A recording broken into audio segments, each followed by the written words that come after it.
بسم اللہ الرحمن الرحیم۔ اپریل کے مہینے میں آئی ایم ایف نے پوری دنیا کی جسے کہتے ہیں کہ معاشی سرگرمیاں، جسے کہتے ہیں ورلڈ اکنامک آؤٹ لک، وہ جاری کیا تھا اور اس میں کہا تھا کہ 6% عالمی معیشت اس سال جو ہے گرو کرے گی، اور اس کی بنیادی وجہ انہوں نے بتائی تھی کہ جو ہے کرونا کے بعد پوری دنیا جو ہے اب کھلنا شروع ہو گئی ہے، تو پچھلے سال جو 3.3% منفی گروتھ تھی وہ اس سال 6% سے بڑھ جائے گی۔ اس رپورٹ کی جو ہمارے لیے، جو ہم پاکستانیوں کے لیے جو خبر تھی سب سے بڑی، آئی ایم ایف نے پاکستان کی معاشی جسے کہتے ہیں کہ سرگرمیوں کی رپورٹ جو ہے زمینی حقائق کے برعکس دی تھی، اور کہا تھا کہ پاکستان کی شرح نمو جی ڈی پی گروتھ جو ہے 1.5% کے قریب رہے گی۔ اور اس وقت جو ہے میں کافی جسے کہتے ہیں میں نے شور مچایا تھا کہ یہ جو ہے غلط ہے، آئی ایم ایف کے پاس صحیح اعداد و شمار نہیں ہے، یا آئی ایم ایف پاکستان پہ جو ہے ایک دباؤ رکھنا چاہتا ہے جس کی وجہ سے انہوں نے پاکستان کی یہ 1.5% کی گروتھ دی۔ اسی وقت انہوں نے انڈیا کی جو یہ سال چل رہا ہے اس کی انہوں نے گروتھ کی بات کی تھی 12.5%، اور وہاں پہ بھی میں نے کہا تھا کہ یہ کیسے ممکن ہو سکتا ہے کہ دنیا میں سب سے زیادہ کرونا وائرس کی وبا کا حملہ جو ہے انڈیا کے ملک میں ہوا ہے، وہاں پہ جو ہے لوگ کرونا کی وبا سے مر رہے ہیں، اور جو ہے کئی لاکھ لوگ جو ہے روزانہ کے وہاں کرونا وائرس میں مبتلا ہو رہے ہیں، یہ کیسے 12.5% ہو سکتی ہے؟ تو یہ میں نے اس وقت آبجیکشن اٹھایا تھا۔ بہرحال جو حقائق ہوتے ہیں اس کو جو ہے کوئی نظر انداز نہیں کر سکتا، وقتی طور پہ جو ہے اس طرح کی منفی خبریں دی جا سکتی ہیں اور جو ہے لوگوں کا کانفیڈنس ڈاؤن کیا جاتا ہے۔ یہ بھی میں آپ کو ایک بات یاد دہانی کرا دوں کہ اس وقت جو آئی ایم ایف اور جو آج بھی آئی ایم ایف کی جو چیف اکنامک ایڈوائزر ہیں وہ گیتا گوپی ناتھ ہیں، وہ ایک انڈین ریس کی بلکہ انڈین نیشنل ہی ہیں جو آئی ایم ایف کی سب چیف اکانومسٹ ہے۔ تو آپ سمجھ گئے ہوں گے کہ وہ جو انڈیا کا ایک جو مورل ڈاؤن ہو رہا تھا اس کو اٹھانے کے لیے انہوں نے یہ فوکاس کی تاکہ انڈیا میں دنیا سے سرمایہ کاری بھی آئے، اور پاکستان نیچرل بنتا ہے کہ وہ اس طرح کی فوکاس دیں۔ ابھی جو ہے 2 دن پہلے آئی ایم ایف نے اپنا اپڈیٹڈ، یہ جب بھی آپ کوئی معاشی بات کرتے ہیں آگے کے دنوں کی تو اس کو اپڈیٹ کرتے ہیں ہر چند مہینوں بعد یا ہر مہینے بعد کہ اس میں کوئی تبدیلی تو نہیں آ رہی۔ تو گیتا گوپی ناتھ نے جو ہے ایک 60 سیکنڈ کی ویڈیو بھی کی تھی سوشل میڈیا پہ، اور اس کے علاوہ اپڈیٹڈ آئی ایم ایف کا ویو آیا ہے جس میں انہوں نے کہا ہے کہ عالمی معیشت کی تو وہ 6% کی ان کی جو گروتھ کی جو پروجیکشن ہے، فوکاسٹ ہے، وہ انٹیکٹ ہے، لیکن اس میں رد و بدل ہو گیا ہے۔ چند ممالک کی پہلے سے بہتر ہو گئی ہے اور چند ممالک کی پہلے سے بری ہو گئی ہے۔ اب آپ گیس کریں، اندازہ لگائیں کہ کس کی بہتر ہو گئی ہوگی اور کس کی بری ہو گئی ہوگی۔ جیسا کہ میں نے کہا تھا انڈیا کی اب انہوں نے 12.5% سے 9.5% کر دی ہے۔ عالمی بینک جو ہے وہ 8.5% کی بات کر رہا ہے، بٹ آئی ایم ایف جو ہے 9.5% کی بات کر رہا ہے۔ لیکن مزمل اسلم ابھی بھی کہتا ہے اگر انڈیا نے 6% 20 سال کر دی تو معجزہ ہوگا، کیونکہ ان کے معاشی حالات اتنے اچھے نہیں ہیں جتنے اچھے بتائے جاتے ہیں۔ اور ایک وہ جو ہے ابھی پچھلے دنوں رپورٹس بھی آ رہی تھیں کہ انڈیا نے جو پچھلے 30 سال میں معیشت میں جو گین حاصل کیے تھے وہ 1 سال میں ان کے تباہ و برباد ہو گئے۔ تو جو ہے ایک طرف تو یہ، دوسری طرف انہوں نے آئی ایم ایف نے قبول کر لیا ہے، مان لیا ہے کہ پاکستان کا جو پچھلا سال تھا اس میں 4% شرح نمو تھی، اور اب وہ اگلے سال کی بھی 4% کی بات کر رہے ہیں۔ ابھی بھی وہ دل بڑا نہیں کر رہے پاکستان کے لیے۔ میں سمجھتا ہوں کہ انشاءاللہ اگر اللہ نے چاہا کرونا کی چوتھی لہر تھوڑی سی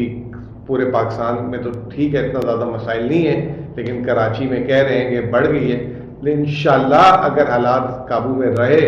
تو ہم 5% کی سطح کو تو آرام سے پار کریں گے، اور انشاءاللہ 5% سے اوپر ہی جائے گی۔ یہ تو ہوگی پہلی پارٹ۔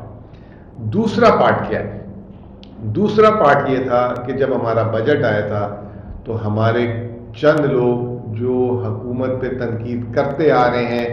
اور وہ بھی اس کیمپ کا حصہ ہیں، جب ہماری 4% گروتھ آئی تھی تو انہوں نے کہا یہ ہو ہی نہیں سکتا، یہ ہے، یہ وہ ہے، پھر وہ IMF کا ریفرنس لگا دیتے تھے ساتھ. دیکھیں IMF بھی یہ کہہ رہا ہے. وہ لوگ جو ہیں انہوں نے بجٹ میں بھی ایک جسے کہتے ہیں کہ مہم چلائی اور کہا کہ پاکستان کو تو IMF پروگرام ختم ہونے جا رہا ہے اور پاکستان IMF کی اصلاحات نہیں مان رہا. پہلے یہ وہی لوگ تھے جو کہتے تھے بھائی اتنی اچھی معیشت ہو رہی ہے تو IMF سے نکل کیوں نہیں جاتے, آپ کیوں نہیں کر رہے. اب یہ وہی لوگ ہیں جو کہہ رہے ہیں کہ جی وہ IMF سے نکل گیا, پاکستان میں اب یہ ہو جائے گا وہ ہو جائے گا. تیل کی قیمت پہ جو ہے حکومت کو بار بار جسے کہتے ہیں کہ وہ تیش دلا رہے ہیں کہ آپ تو اگر پیٹرولیم لیوی نہیں لگائیں گے 30 روپے لیٹر تو آپ کا تو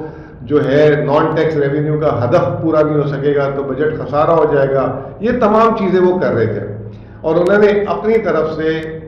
یہ اعلان کر دیا تھا کہ IMF کا پروگرام پاکستان کے ساتھ ختم ہو گیا ہے. لیکن 2 دن پہلے ہی جو ہے گورنر اسٹیٹ بینک نے جب مانیٹری پالیسی کا اعلان کیا تو اس کے انہوں نے سوال و جواب میں بتایا کہ IMF تو پاکستان کو $2.8 ارب اگست کے مہینے میں مزید دینے جا رہا ہے, کیونکہ یہ اس نے ایک پوری دنیا کا کوٹا بڑھا دیا ہے. اس کا بھی تعلق یہ گیتا گوپی ناتھ کی یہ جو نئی اپڈیٹ سے ہے, وہ یہ کہتے ہیں کہ عالمی معیشت تو 6% سے بڑھی ہے لیکن امیر اور ایڈوانس اکانومیز کی معیشت بہت تیزی سے اوپر جائے گی, اور جو درمیانی یعنی کہ ایمرجنگ مارکیٹ اور فرنٹیئر مارکیٹ ان کی معیشت اتنی تیزی سے اوپر نہیں جائے گی, کیونکہ ویکسینز کی منصفانہ تقسیم اور ویکسینز ان ممالک میں نہیں لگی رہی, اور جس کی وجہ سے جو ہے وہاں پہ کرونا ابھی بھی ان ممالک میں خطرہ ہو سکتا ہے کہ اس سال بھی رہے. انڈیا کے علاوہ انہوں نے 5 ایشیا کے جو آسیان کی 5 کنٹریز ہیں, ملیشیا, تھائی لینڈ, انڈونیشیا, ان کے بارے میں بھی کہا کہ وہاں پہ بھی یہ وبا نے کافی زور پکڑ لیا ہے. تو یہاں پہ اور لیکن ساتھ ساتھ انہوں نے کہا کہ پاکستان سپر اچھا جا رہا ہے ابھی تک, اللہ نظر نہ لگائے. تو اس کے پس منظر میں رکھتے ہوئے IMF ان تمام ممالک کو رقم پرووائڈ کرنا چاہتا ہے جو ویکسین نہیں خرید سکتے, تاکہ ان کی بھی معیشت بحال ہو جائے. تو یہ جو لوگ جو ایک منفی سوچ پھیلاتے تھے یہ ان کے لیے ایک اور بہت بڑی ضرب ہے جو وہ اس طرح کی مایوسی کی باتیں کرتے تھے. اب یہ جب میں نے آپ کو خبر بتا دی ہے تو اب جو ہے ایک ٹولہ اٹھے گا, وہ کہے گا یہ تو قرضہ لے رہے ہیں, یہ تو ان کی معیشت میں ان کی تو اچھی نہیں ہے, ان کو اگر اتنی اچھی ہے تو نیا قرضہ کیوں لے رہے ہیں. آج میں آپ کو جو ہے یہ بھی سمجھا دیتا ہوں کہ قرضے کوئی حکومت دنیا کی ایسی نہیں ہے, چاہے امریکہ ہو چاہے جاپان ہو, ہر ملک قرضہ لیتا ہے, اور ملک قرضہ لیتا ہے, عوام یا ادارے ایک دوسرے کو قرضے دے رہے ہوتے ہیں, اور ملک ہمیشہ قرضے لیتا ہے اور وہ خزانے میں ہوتے ہیں. دوسری طرف یہ کہ قرضہ جو ہے,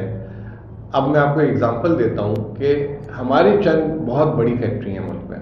ٹیکسٹائل کی ہیں, سیمنٹ کی ہیں, ان کے پاس اربوں روپے کیش ہے. لیکن جب پچھلے سال اسٹیٹ بینک نے اسکیم نکالی کہ آپ نوکری سے نہیں نکالیں اور ہم سے سستا قرضہ لے لیں, تو ان کمپنیوں نے بھی قرضہ لے لیا, کیونکہ ان کو نظر آ رہا تھا کہ ہمیں 1 یا 2% پہ قرضہ مل رہا ہے, تو ہم وہ پیسے بٹور لیں اور اپنے بینک بیلنس میں رکھ لیں اور ہمیں وہ کام آئیں گے. اسی طریقے سے اب اگر IMF $2.8 ارب پاکستان کو دینے جا رہا ہے تو یہ سستا قرضہ ہے, آپ یہ لے کر اپنے مہنگے قرضے اتار سکتے ہیں. اس سے ہی قوم کی بچت ہوگی, فائدہ ہوگی. یہ بات میں ایڈوانس میں آپ کو اس لیے بتا رہا ہوں کہ انشاءاللہ تعالی یہ ٹولہ واپس سے اٹھے گا اور یہ آپ کو جو ہے پھر گمراہ کرے گا. انشاءاللہ پاکستان کی معیشت اس سال بھی جو ہے بہترین چلے گی اور آگے جائے گی. بہت بہت شکریہ.